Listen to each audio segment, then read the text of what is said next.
Welcome to Evolving Ideas. I'm Elaine Smitha. This alternative television show offers enrichment through information not ordinarily available. And as we search for answers to how the universe works, we learn more about who we are. My guest on this segment is Alfred Bielek, who is both a participant and a survivor from the Philadelphia experiment. And many of you may be familiar with that movie, and if so, why you will understand more fully what this is going to be discussing. I'm welcoming Al Bielek here. You came a long way across the country. Yes, from Atlanta, Georgia. From Atlanta, Georgia. So, Al, for many of our viewers who are not familiar with the Philadelphia experiment, could you give a little brief overview about that so they'll understand where we're going? Yes, I can. The Philadelphia experiment acquired that name in the last days, you might say, or the last weeks of the tests. The purpose of the Philadelphia experiment was to make a Navy ship, or a merchant ship for that matter, invisible to radar, and in the early experiments also invisible to sight. The idea was that they wanted this invisibility because during the war periods of 1942-43, the German U-boat fleets were having a field day sinking shipping coming across the Atlantic to England. About 1 out of 2 ships was sank.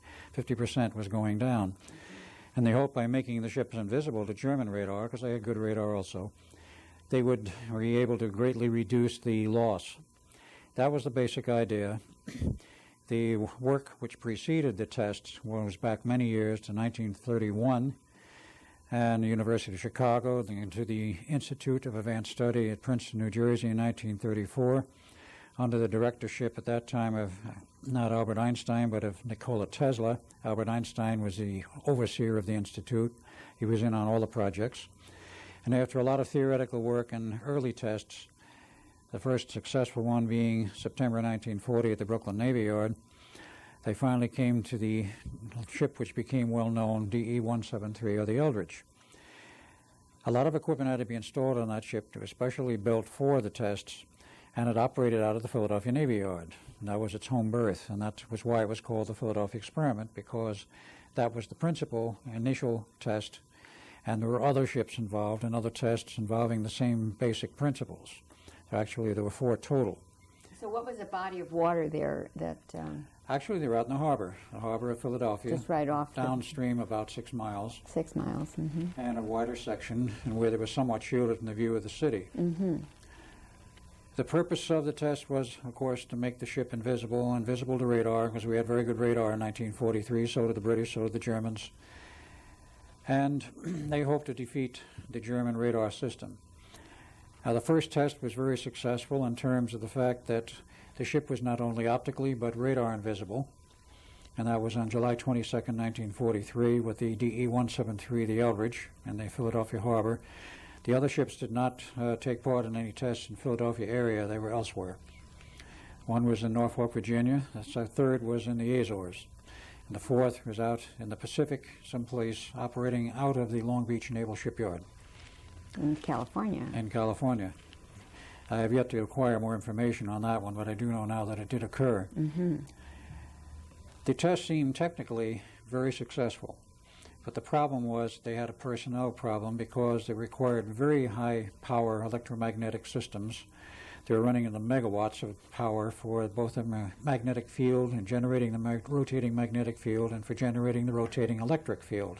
I call it electric field because actually it was a series 4 radio transmitters having more or less common variety at that time, except they operated at higher than normal radio frequencies, actually around 160 megahertz.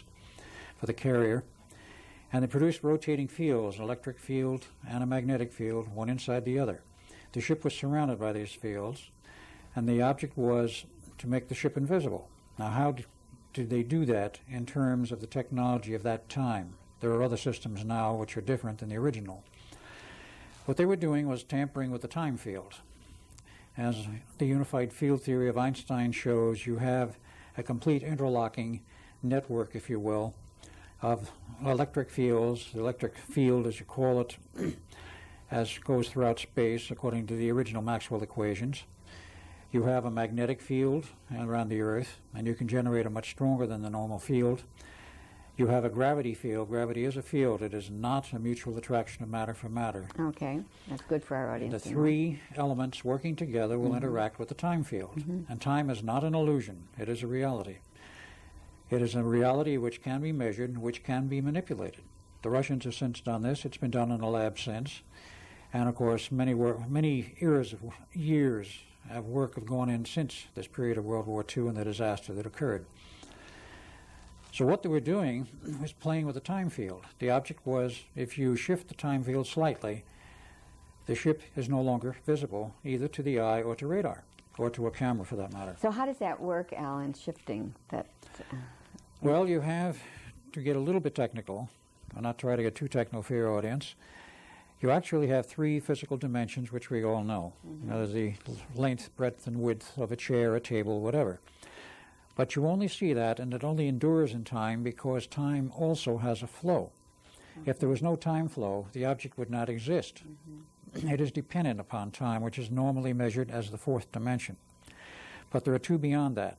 The only one we're concerned with was the fifth dimension, which is like a spinner, or if you get this child's toy of the Slinkies you probably have seen, or many people have seen. It's a good example.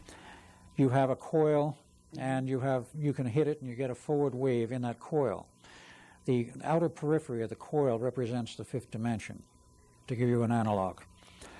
By manipulating that actual outer fifth dimension, you change, because if you change in a local area, and this is only in a local area, not universally, the rate at which that spiral goes, you change the flow rate of time along the edge. Oh, that makes sense. That's a very good way of explaining that. So if what you do is we are in this reality along the edge, so to speak, in a normal reality. And if you change that time flow, then that localized area of time starts to shift in relation to the main time flow, which outside of the area of the experiment is experiencing. So as you change that local area, the object will fade into invisibility. You have to do it very carefully because if you go too far, you drop out of our universe into another one. This they didn't want to do, but this is what happened in the second experiment. The first one was very successful in terms of the hardware. They had a lot of problems with personnel because the very high-powered electromagnetics, something which had never been attempted before because many sailors were on the deck of the Eldridge exposed directly to that equipment. Those below deck were unarmed or affected.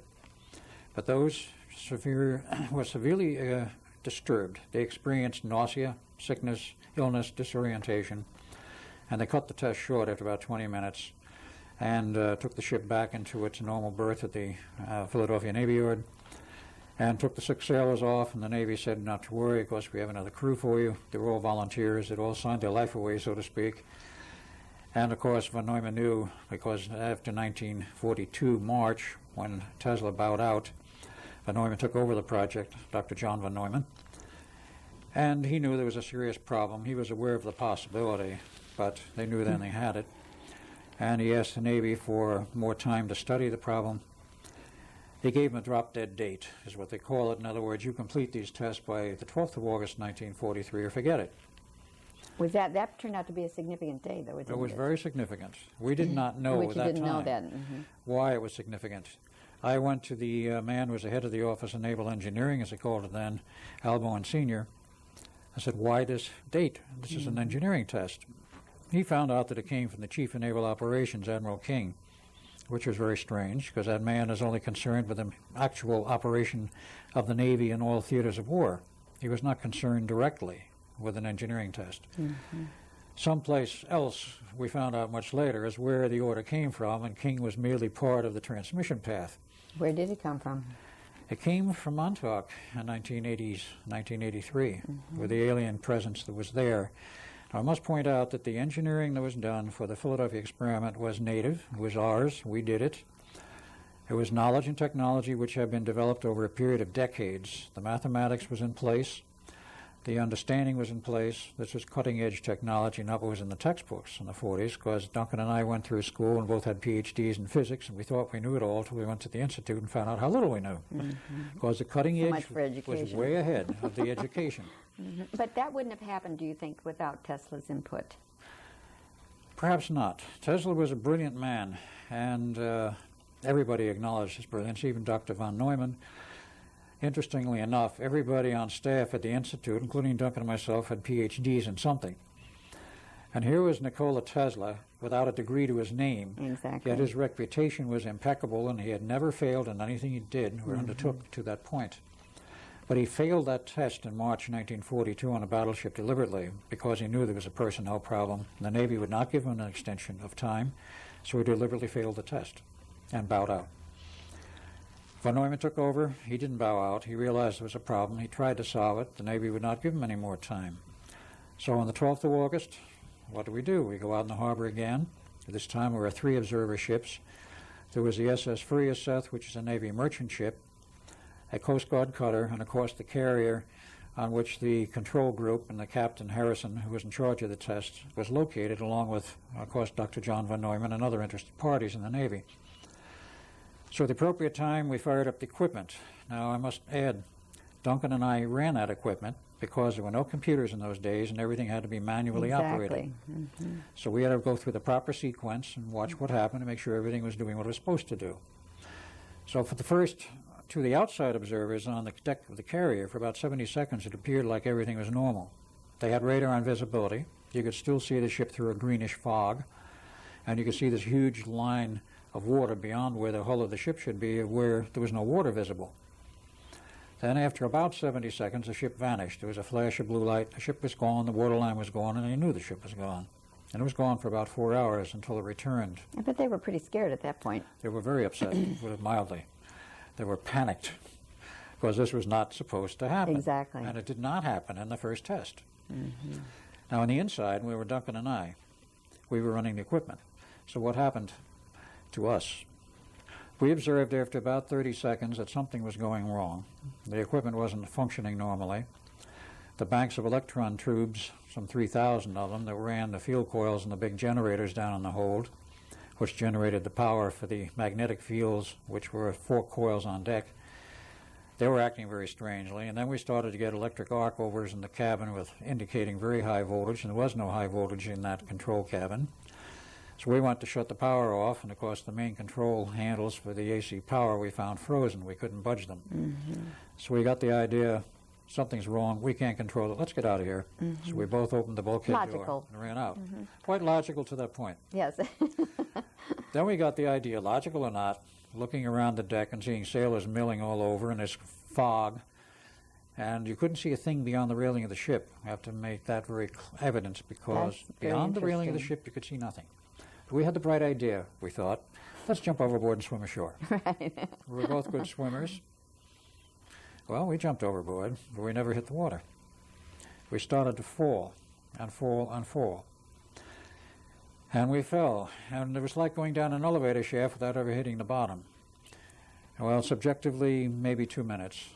We wound up standing on our feet at night inside of a military base where there's a chain link fence, obviously military design, to our back, and suddenly appears overhead a helicopter with a bright searchlight that picked us out. MPs come out of somewheres and grab us and take us to a building, and we go in the building and on an elevator and go down several levels, I don't know how many now. So to that point, the movie seems to be fairly accurate. To that point, the movie is quite accurate except for the date. They showed it October. The second test was August. The third test was in October. I see.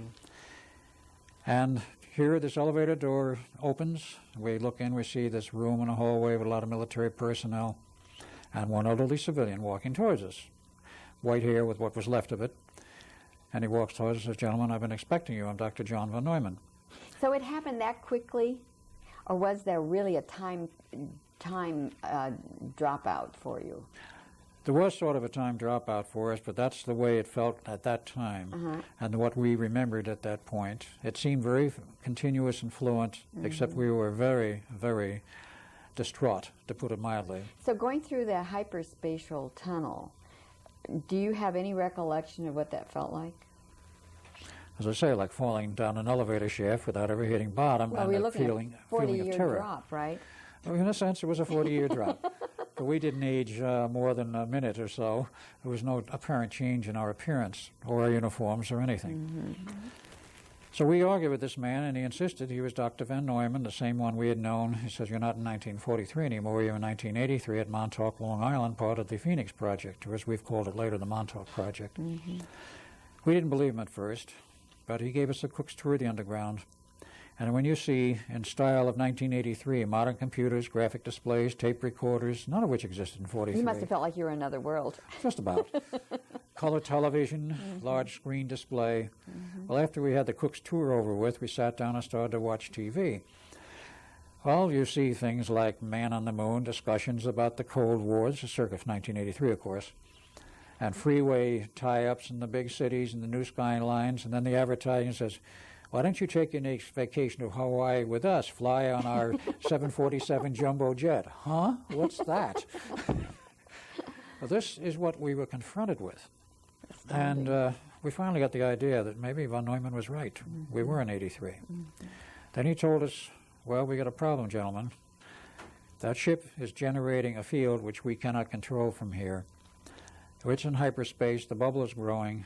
It will continue to grow until something shuts that equipment off. There's enough fuel there to keep it running for 3 days if something doesn't break down first. We can't control it. We have to send you back there. I said, oh, yes? Well, how are you going to do that? Well, we have the means. Here at Montauk, we have complete control over space and time. We can send you anywhere as we want at any time we want. So they sent both of us back to the Eldridge. So this is not in accordance with the movie The Philadelphia Experiment was, but in the last part of the movie that came close to the facts.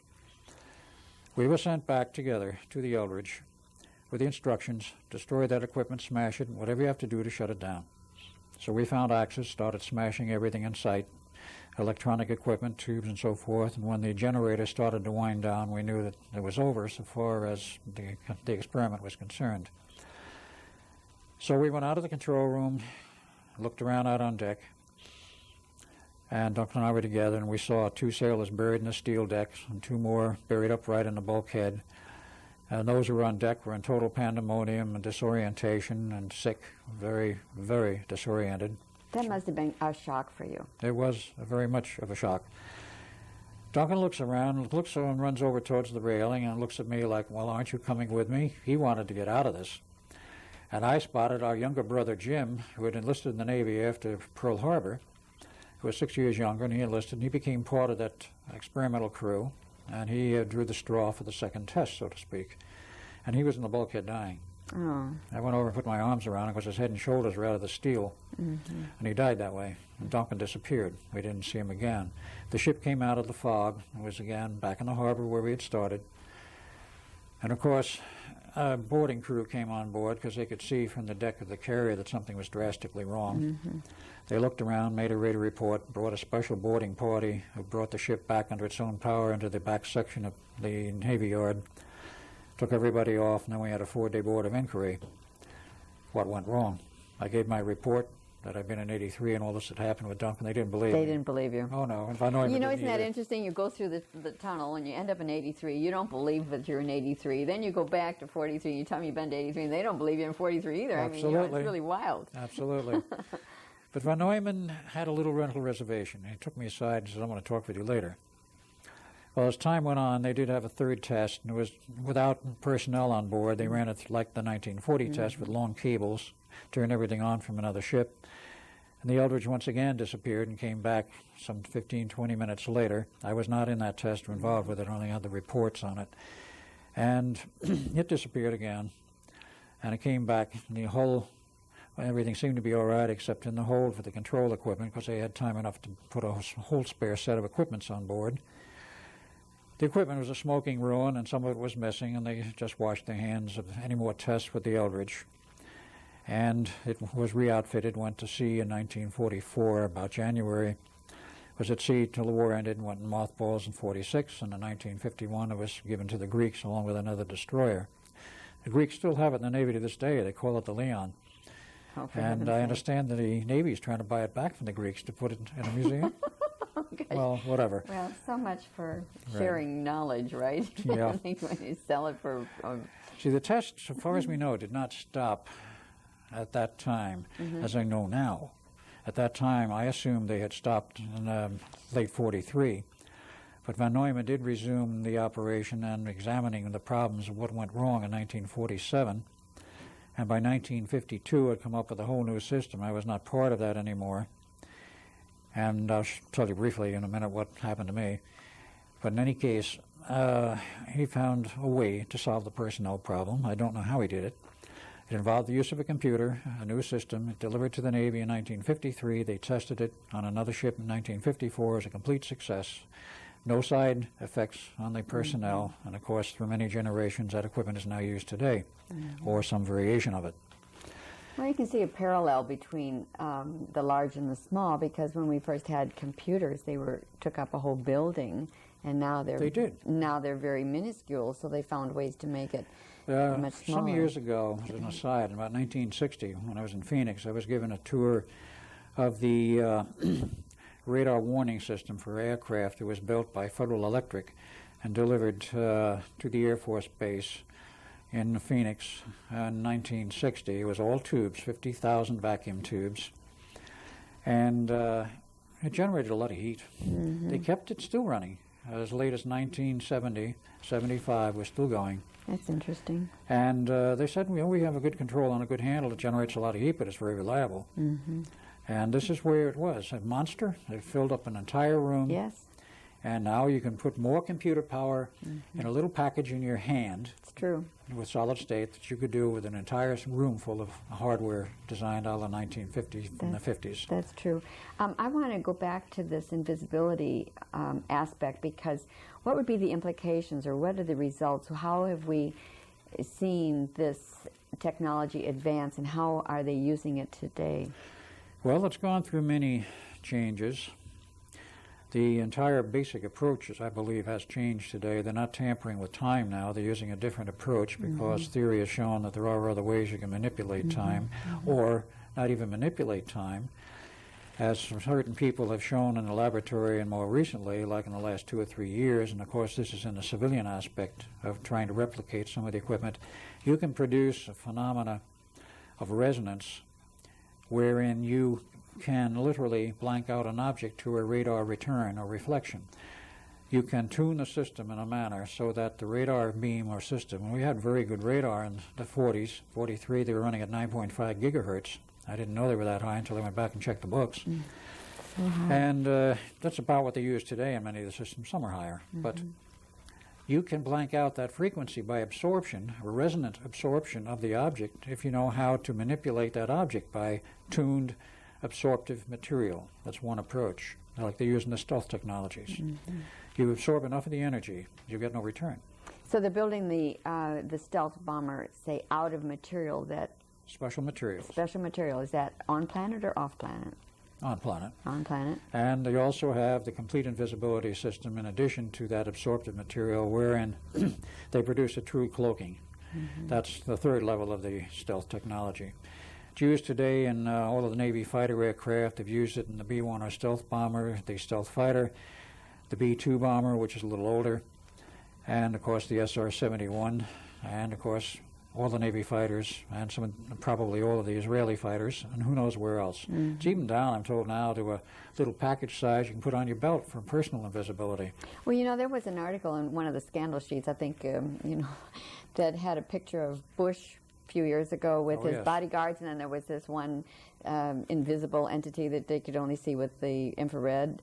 You could only see because of the water lapping at his feet at the seashore fishing. Yes, that was and pretty... the fishing pole in the middle was standing there ostensibly on its own. Just amazing. Well, I have an original of that photo in color, and that was not a fake. That's pretty interesting. I'm not going to say how I got it either. Well, you don't have to. That's all right. That's all right. So these sailors had a lot of medical problems then as a result of this, and you mentioned something about going into a lot of psychiatric study. Psychiatric studies, psychiatric care. They were in Bethesda and elsewhere being examined. Some went to the funny farms for the rest of their life. Those who were not that bad were given treatment and survived, and eventually were given a discharge from the Navy and went on a civilian life without any pensions and without any compensation. Those who survived knew largely what happened, but their families were told that, it was an accident. Those who died were told they died at sea in the war. They covered up the entire experiment. They did not want to know anyone to know outside of the Navy, in fact, even in the Navy, what had happened, because it involved several things. Not merely the technology of what happened then, and also the biological effects. which of course became very interesting because it set a precedent of learning how much energy the human neurological system can withstand, or the brain can withstand, before it breaks down, actually physically breaks down. That's pretty interesting. That was one of the things, but they didn't want the public to know they had done this. But the third and most important was the fact that the ship went into hyperspace. They penetrated other universes by the locking up with the Montauk Project on 12 August 1983, which was operational for years, but they stayed on 24 hours a day from August 1 approximately on. And that was engineered. It was engineered that the lockup would occur on the 12th of August for one reason. Well, several perhaps, but one reason for that date, the 12th of August. And that is the point at which the Earth's biorhythms peak out. There's four of them. The human body has three. Earth, like a body, has four. Yes, that's and true. It's a living body in many senses. Yes, it is. They all peak out on the 12th of August, 1943, 63, 83, every 20 years. And that was the synchronization, you might say, for the lockup of the two experiments. That was a critical point. A very critical time. Because the first test of the Eldridge, there was no lockup. The system was operational during that period. It was operational for years at Montauk. That was one of the critical points. The other critical point was that it caused a rift in space-time, 40 years wide, which allowed large ships to come through from other dimensions and other domains with aliens. I heard quite a few came through. Quite a few. And this began the whole problem of the mass invasion of aliens. They started showing up in large numbers from 47 on. You've heard of the Roswell crashes in 47, 48, 49, the overflights of the White House, the overflights in New Mexico, on and on. Large numbers of ships. Finally, a treaty was signed by President Eisenhower and alien representatives, supposedly at Edwards Air Force Base, granting immunity to each side. We do not interfere with each other's lives or survivability. The technical cooperation, we will supply them with bases on the ground to do work. We will help them with various things, biological and otherwise. And a general treaty and agreement to work together. Out of that has come some very advanced technology for us. And also some horror stories of horror camps, if you will, for biological experimentation. Yes, That is what they wanted to cover and still want to cover. That aspect is what they don't want the public to know about, our cooperation with aliens. But it has come out in so many different documents. Yes, it has. And there's been a lot of discussion about that. It has been, and there's a lot of denial officially also. That's right. And one of the things that I wanted to get to that we were discussing about the neurological problems that occurred, how this became the foundation for some of the mind control experiments as a result of that? Yes, I can briefly.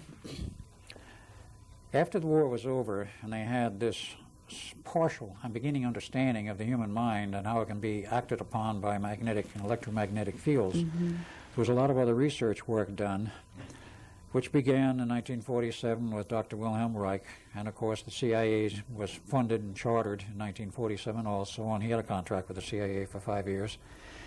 Other work was done in various locations, and it all came down to finding out how to manipulate the human mind, how to reprogram it, how to make a person be, at the push of a button, a perfect robot to do whatever they were programmed to do. This technique is now well resolved. It is a viable technology, if you will, and involved biological knowledge of the brain, how it worked, the interlinking of the conscious mind and the subconscious. And the subconscious is not singular, it's many levels. All of this was learned over a period of decades, and the hardware and some of the old techniques used by, of course, let's say the cults, the satanic cults and so forth, it's old technology without hardware. But they implemented this now with hardware and used some of the same techniques and advanced and made them simpler and easier to use. And more effective, too. This came out of that, out of the Philadelphia experiment, and the work that was done after it. And this is now a technology which is well known to the world governments, and they use very surreptitiously, and they don't want the public to know they're doing it. But we're getting it all the time. I mean, I saw your telephones. That's right. You're getting effects on the mind from the cellular phones, which can give you disease states if you're exposed long enough.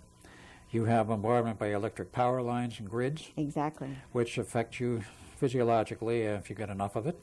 The radio transmissions in a big city from TV and radio, and other clandestine transmissions that the government doesn't want to tell you about from the Air Force and other government installation bases, Air Force bases, Navy bases, whatever. I'm not thinking the Air Force is only one. No, that's true. All the basics. And the microwaves. And many, many microwaves. Microwave ovens can be a problem if you're not careful. But they're not mainly the problem. No, it's they are the not. non-thermal. All of this has sprung out of that. What frequencies are critical Yes. for manipulation of the mind, for making you ill, or programming the mind without even your knowledge? That's true. That is the problem. So when That we is what start we're hiding. behaving bizarrely, then we might question whether we've been in a field somewhere. Right, or somebody sees you behaving in a bizarre manner and you don't realize it. That's, of course, when there's a problem.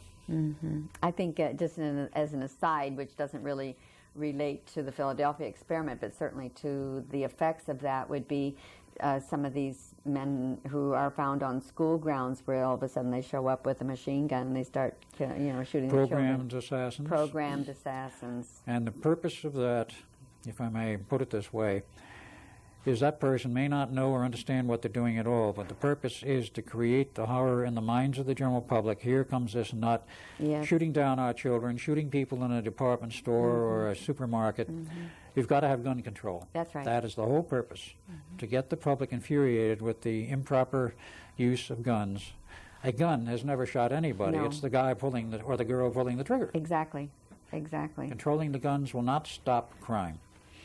I'm not trying to put a plug in here, but the fact it's important. The fact is, it is those who use the guns that you have to look at. Exactly. Now, also, there were some good things that came out of that, weren't there? Medical cures and so forth that I understand. may or may not be used. Yes, I understand there was one thing that came out of that, and the Navy found a cure for cancer. Now, there are several. There are many. Of course, the medical profession doesn't really want you to know it. They like to keep people coming for treatment because they make more money that way. Well, the pharmaceutical companies sell a heck of a lot more drugs, don't they have their hand in it. You bet. Eventually, they may admit to a cure, but if one looks around, one can find cures today which may or may not involve the medical profession. But they found reasons for this, why a person can become subject to cancer and how you can reverse this trend. Because cancer is not a normal condition, even though everybody is born with it, according to some of the old doctors. Yes. Well, it sounds like it's the frequency that is the frequencies are critical. essence. Diet is critical. Many things are critical to it. Interesting. So you have a tape that you want to share with us. We need to introduce that a Yes. little bit. There is a tape that was done, a presentation made last July at the International Tesla Society Conference by Dr. Coram and his associate, Dr. Dahm, going through the theory of the Philadelphia experiment and trying to replicate in the lab how it could have been done and how it could happen. This is somewhat of a new approach to what was done then, but in this 8-minute segment I would like to show, it goes into some of the theory, but it shows the technology that is involved, of why they had to use very high power then in that approach, but they show that you can get radar, invisibility, no backscatter of the energy, so if there's no scatter coming back to the receiver, you don't see it. If you want to run the tape, it's sort of technical, but it's very interesting. Okay, well, I think our viewers can handle that. You know, this is what this show's about, is to evolve ourselves and to stretch our minds. Sometimes I feel like my mind is like a rubber band, just constantly getting stretched, so I don't know why my audience can't have that too. There we go. The surface impedance tensor is anisotropic, but it has resonances, all right? It has a real and imaginary part, a resistive part and a reactive part. If I can tune the frequency where the reactive part goes to 0, I'll have a pure resistance. And if the properties of the medium are, say, such that the surface resistance is 377 ohms, I'll have no reflected power if I look at this thing in terms of a transmission line, for normal impedance. Here's the ratio of the incident to reflected power. So it's a reflection coefficient as a function of frequency for different magnetic media. What I'm going to do is, in that formula, put in a bunch of parameters. All right? So I'm going to put in real numbers here. I have some problems in that I don't know what the conductivity of iron is. I know what it is at DC. I know what it is at 100 kilohertz, but I don't know what it is at, say, X band or L band or even the optical region. So I've got some numbers. These are our standard H naughts. One of the questions that comes up is, can we really get that much magnetic field intensity out of the ship? And I'll show you, yeah, you can. And these are the susceptibilities. All right, so I have a collection of, you may not like these numbers, but I have a collection of media that will do this. Let's see.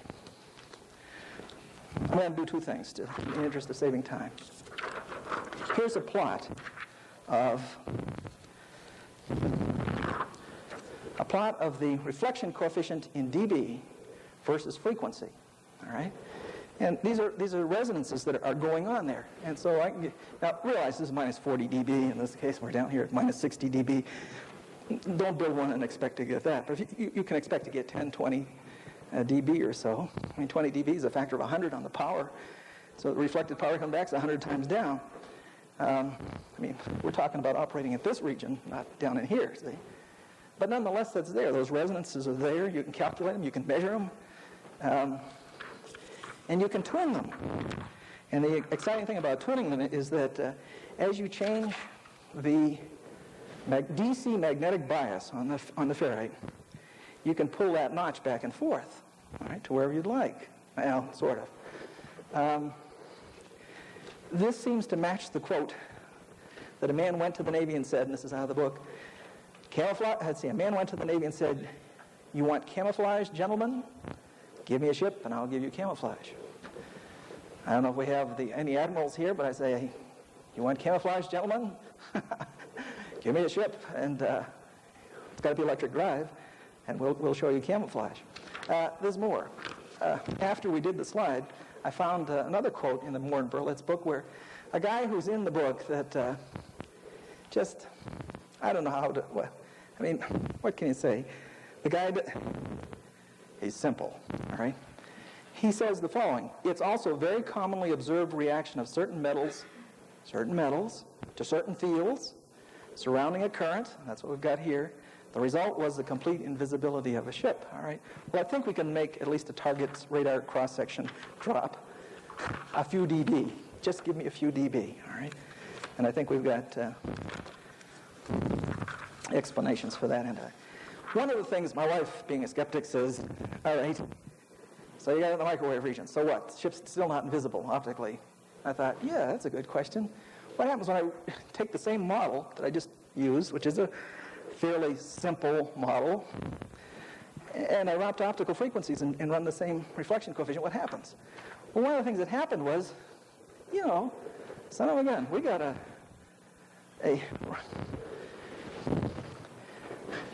dip here of around 8 dB in between red and violet. Well, okay, suppose we get a lot of agitation in the water here, and suppose in the optical region, by the way, this is only for vertical polarization, so that's a caveat. But suppose I lose a 6 dB propagating through all of the fog and mist and stuff going in. I have 8 dB absorbed, and I lose another 6 dB, and what's reflected back, I'm down to 20 dB as a factor of 100. So I think that, like, who was it, Bilbo Baggins? I mean, he's not invisible in the bright daylight, but he's kind of invisible, so anyway. This is consistent with, a statement that Moore publishes a little bit later, where he says, Navy scientists undertook to see whether anything could be done to either disguise a ship's radar image or to otherwise confuse the offending German radar and thus render such a weapon useless. The scientists then energized the ship's hull with tremendous pulses of low-frequency electromagnetic energy. All right? Now, look, all right. I think that Moore can be substantiated on that basis. We're going to ship. The next thing is Kenny's experiment. All right. Here. Again, I was skeptical. Has to be tested in the laboratory of reality. What I did is I said, okay, let's take a piece of iron, wrap some wire around it, and see if we can make it invisible. Maybe not optically, but maybe via radar. Well, what I have is I have a small Raytheon klystron sitting over here, around 10 gigahertz. I have a magnetic ring, loop of wire around it, and over here I have a capacitor and a DC source to charge a capacitor. I need a huge peak current to show this thing. The power company where I live would only give me 20 kilowatts. I need megawatts. And this ring here is only about 18 inches in diameter. So to get my peak power up there, I thanks to Jim Hardesty for supplying some capacitors, I charged up some capacitors and let them all go in one fell swoop, one kabam. I mean, it sounded like the house fell down when it let go. But basically what I saw is the radar backscatter had a dip. And if you look at the top, you will see the output of the reflection off of this piece of iron. Notice up there at the number 10, everything's going along fine. I see a reflection. Then all of a sudden I hit the switch, the capacitor discharges, and the reflection drops considerably. So the radar backscatter went away. It became radar invisible at this point. And notice there's a little bit of ringing as the thing went back to normal. Now, one more quick experiment that we tried, we said, well, what about the water in the steam? We took that bucket, or we took that coil, put it in a bucket of salt water, let the capacitor go, kabam! And what happened was all the water blew out of the bucket, okay? The salt water around it acted like Tesla's magnetic egg, or iron egg, and it wanted to spin. Well, there was such a force of current in there that the water just spun right out of the bucket. And it created this big green burst of water that went up in the air. That might explain some of the green mist. So yes, we do have radar invisibility. And as Jim said, quoted this unknown person, you want invisibility? Give me a ship. I'll give you invisibility. And I'll turn it back over to Jim. You give me back the microphone? Yes, thank you. Well, that was a very interesting segment. Much of that I didn't really totally understand, but and they were speaking so rapidly that it was hard to pick up some of the words. Typical research physicists. Right, and I understand that there was something that they were talking about dB or DD or what dB. dB, decibels. Decibels. It's a relative measurement of power or voltage. In this case, they're talking about power. If you get a 10 dB reduction in reflection energy, the term energy, that means a 10-fold decrease in the power. If you get 20 dB down, that's a 100-fold decrease in the reflected power, which will make it essentially invisible. So if you get enough reduction in the reflected power, the object will no longer give you a return. Therefore, you have radar invisibility, and that's all they were trying to do. So we proved in the lab you could do this, which is most interesting. So I think it is because I know I was speaking with someone last week, and they said, I thought that was just a science fiction story. I never dreamed that it was real. And I think a lot of our viewers might feel that. So to have you discuss that and then to see these people working at the Tesla Society in research about this gives it a lot more credence and validity. yes, there is a lot more yet that can be learned. And they surfaced with some very interesting research and tests, and these are very reputable men. They have very good positions. Well, thank you for bringing that to share with us. Oh, I'm glad I could. So you wanted to talk about what happened to you in this experiment. Yes. After it was over, I remained in the Navy, and I was reassigned along with my family because I married in late 43 and had a son born in February 1944.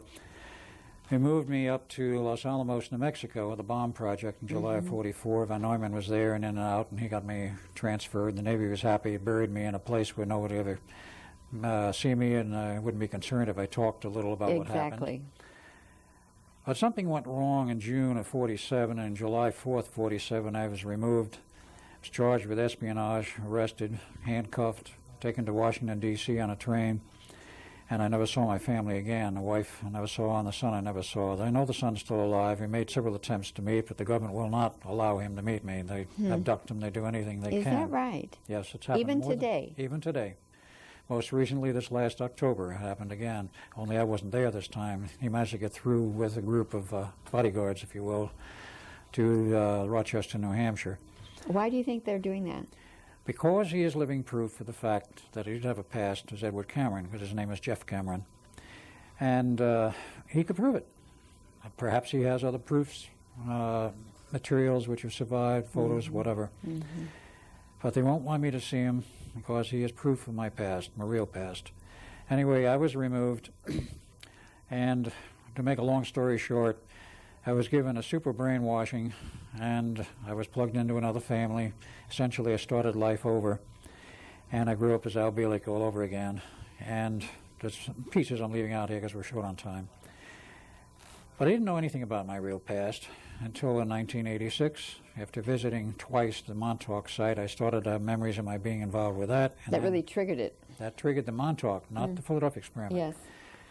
The later one came first in memory recall. Then in January 1988, for the first time, I saw the movie, The Philadelphia Experiment, one Saturday night, very late, like 4 a.m. on HBO.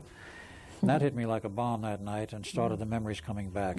I had already done a lot of research on the Philadelphia Experiment, had a voracious appetite for any information, whatever, not knowing why. After that, I knew why. I had been involved. So more memory came back after that, and of course I've been on the road of research ever since, plus trying to bring the word to the public of how this has been suppressed and why it had been suppressed.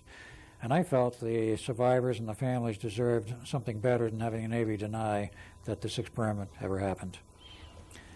So were you one of these that didn't have any record so that you don't get any pay from the government? True. I know Duncan I had said disappeared. the same thing. So far as the Navy is concerned, the records were buried. You can't find them today. It's like you don't exist. And like I don't exist as Edward Cameron, because you can't find school records, you can't find any kind of records or anything to prove that I ever lived as Edward Cameron. Al Bielek, sure, I can pull up all kinds of records. That's fine. That fits what they want, if you will. But I have several perhaps proofs, one ultimate proof. My birth certificate says I was born 31 March 1927, and to Mrs. Albertina Bielek and so forth. Well, in 1985, she broke her leg, went to the hospital, and I went there to visit her, and I look at the stand, and she's in the bed, she's being fed with continuous blood. I look on the bag, it says Mrs. Albertina Bielek, blood type A, and I jolted. I says, blood type A, what's going on here? I'm blood type O. There's no way I could have been her son, and I was the only one. Amazing. You don't change blood types as it flows through the embryo. No, you don't do that. Right. So Well, the I had mystery my proof deepens right a little there bit there. that something was wrong. And this was just before the memories started to come back. And then later on, when she was in nursing home, she had a few flash memories which corroborated to a great extent the story. Like one day she looked at me blankly for months roughly before she died. Like she didn't know me or recognize me. She says, quote, "The baby's dead, isn't it?" unquote. Oh, my goodness. Since I was the only child of record, interesting. that proved right there that something had happened. So they replaced the dead child with you, If the other one was really dead. if it was. Right. Oh, my. I was the replacement. Oh, my. Oh, my. Well, it does happen. Yes. It does happen. And I was replaced as a child. I was 1 year old in appearance at that time and body size. And that's a long story to explain how they did the age regression. They can do physical age regression. It involves ancient technology as well as some current technology. But they do you know? do it. Do you They have know the how? capability. Do you know how they do that? It's electronic and chemical, but what it does physically in terms of the body and how long it takes, I don't know. Even though I went through it, I don't remember all of it. Only the beginning phase, where I was still Ed Cameron, and then blank. And I was a 1 year old baby sitting at Mother's grand piano, Christmas 1927, watching the family exchange presents and listening to the conversation and understanding most of it. A 1 year child doesn't normally understand the conversation. That's true. Now, a lot of our viewers are going to ask this question. If they were here in this audience, they would ask, is this the body that you had when you went through this Philadelphia experiment? Yes, as far as I know, it's the same body. Okay, because when Duncan Cameron was here and was on, he's not in his same body. That's correct. He is not. So you're having the advantage, so to speak, of being able to retrace steps in your own life where the memory of who you were earlier before this experiment happened and Yes. before your mind was washed, Dry cleaned. dry cleaned, that you can recall. Can you do that? Can you recall your childhood fairly well at this point? I can recall major segments of it, not every detail. Even in my life as Al Bielek, I don't recall every detail. But as Edward Cameron, I do recall quite a bit. Duncan recalls none except under hypnosis. Under hypnosis, he can bring it all back, Interesting. but not in his normal waking mind. So, Al, I think that a lot of our viewers would be interested in knowing, how do they brainwash you? What's the process? The process can be chemical, it can be electronic. In my case, it was a combination of chemical and electronic involving some very massive equipment. A large cylinder, double-walled cylinder of what appeared to be clear glass, or might have been plastic, I don't know. I was on a hospital gurney-type bed, just a little bit larger than I was. It was shoved in this tube. The end was closed. There were 4 spiral coils connected to electronic equipment lining 2 walls. And John von Neumann was there at the time and told me what they were going to do to me. He says, I can't stop this or control it. I'm only a consultant here now. And I blanked out. All I had is that funny feeling like when you wake up in the morning, you don't know who you are or where you are, but you know you're awake and alive. And then the rest of it comes back in another few seconds. I was at that point in reverse. And then everything blanked out. And the next thing I could trace in the way of a memory was the one I mentioned, sitting on Mother's grand piano at a Christmas party for the family. It's strange because in 1927, I also can now recall a Christmas party with the family of Edward Cameron in the big house in Long Island, with father and mother and the family there, because I wasn't 1 year old then. I was about 11. I was born in 1916 as Edward Cameron. And I have that overlapping memory of a number of occasions. My father announced in December of 1929 that he was leaving the Navy and getting a retirement. And he had a heart problem, so that was why he was leaving. And there were gaps in between, but there are sections I remember. So did they give you injections of chemicals? Yes, they did give me some kind of an injection of chemical. What it was, I have no idea. It's pretty interesting that they can fine-tune that, isn't it, to obliterate certain parts of your memory. My case of Edward Cameron, they obliterated all the memory because they wanted nothing to remain of my original personality, hopefully for the rest of my life as Al Bielek. But it didn't quite work that way because I became involved in various metaphysical schools and interests, which helped to bring back the memories, sort of fine-tune my memory, which was good anyway. One of the things that Duncan said when he was here was that they compartmentalized his brain. In his case, they did, because he was involved with Montauk. They wanted certain abilities to be paramount and other aspects of his personality to be suppressed. And he went through a very heavy brainwashing just to become a person used at Montauk as the current Duncan.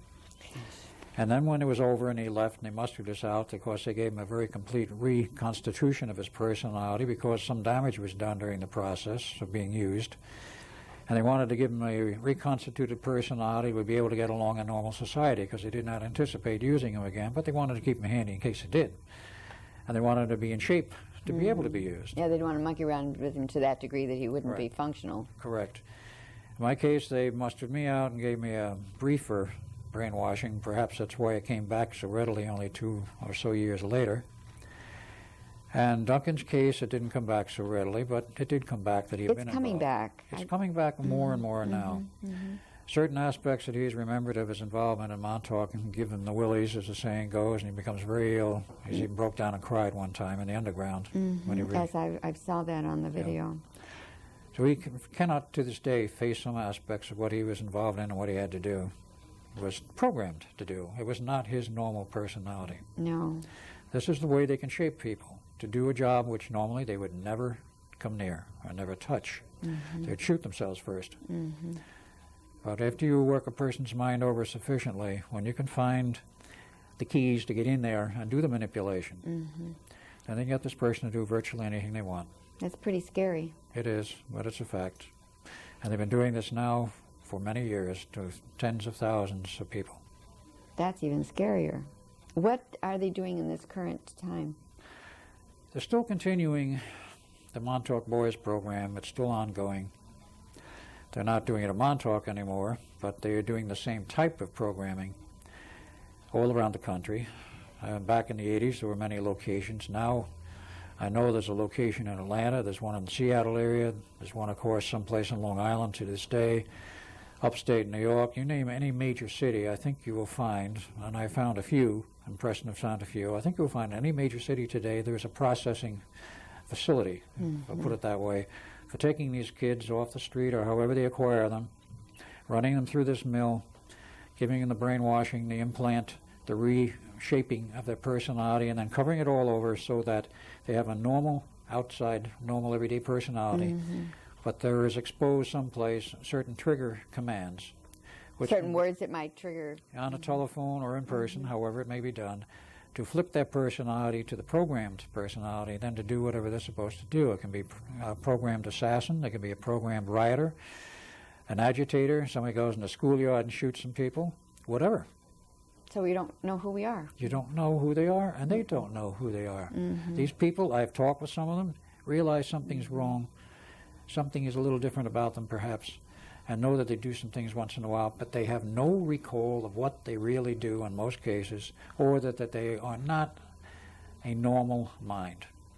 It's now so well done that these people have no awareness that they have been tampered with.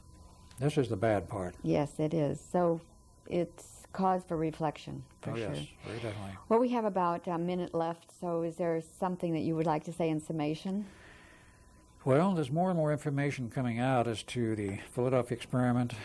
The Montauk Project is being exposed, now 3 books and some videos, and it's getting some TV coverage. I expect to be on a major TV show sometime this year. I've already done my part, and it's in the can, as the saying goes. Okay, great. But it will not be released until sometime after June. And this sort of exposure to the public and waking them up to what our government has done in secret and hidden from them with tax money or other money, however they acquired it. The public has a right to know, not everything. I mean, you don't want to tell the public how to build an atomic bomb, as an example. But what has been done to these people? What has been done to their kids?